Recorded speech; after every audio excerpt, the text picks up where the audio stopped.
রাউজানে police অভিযান চালিয়ে বিভিন্ন মামলার ওয়ারেন্টভুক্ত 2 পলাতক আসামিকে আটক করেছে।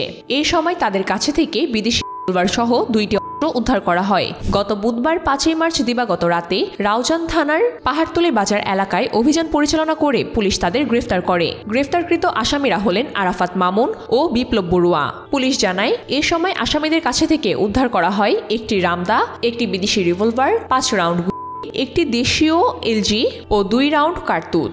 রাউজান থানার ভারপ্রাপ্ত কর্মকর্তা ওসি মনিরুল ইসলাম ভুইয়া জানান, দীর্ঘদিন ধরে পলাতক থাকা এই 2 আসামির বিরুদ্ধে বিভিন্ন মামলায় গ্রেফতারি পরোয়ানা ছিল।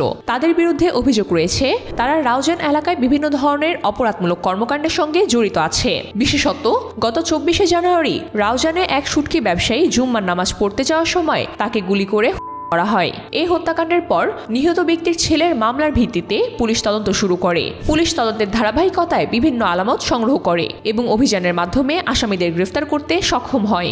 রাউজান থানার পুলিশ এই হত্যাকাণ্ডের তদন্ত অব্যাহত রেখেছে এবং গ্রেফতারকৃত 2 আসামি নোয়াপাড়া এলাকার শুটকি ব্যবসায়ী হত্যাকাণ্ডের সঙ্গে জড়িত থাকার প্রমাণ পেয়ে তাদের বিরুদ্ধে আইনগত ব্যবস্থা নিয়েছে। পুলিশ জানায় তারা ওই হত্যাকাণ্ডে প্রত্যক্ষভাবে সংযুক্ত ছিল এবং তাদের বিরুদ্ধে আইনে মামলা দায়ের করা হয়েছে। পুলিশের দাবি, এই গ্রেফতারের ফলে স্থানীয় এলাকায় অপরাধ দমনে গুরুত্বপূর্ণ পদক্ষেপ নেওয়া সম্ভব হবে। তারা আশা করছে গ্রেফতারকৃতরা পুলিশের কাছে গুরুত্বপূর্ণ তথ্য প্রদান করবে, যা অন্য অপরাধীদের গ্রেফতারে সহায়ক হবে। পুলিশ কর্মকর্তারা জানিয়েছে, অভিযানে উদ্ধার হওয়া অস্ত্রগুলো স্থানীয় অপরাধ মঞ্চে গুরুত্বপূর্ণ ভূমিকা পালন করতে পারে।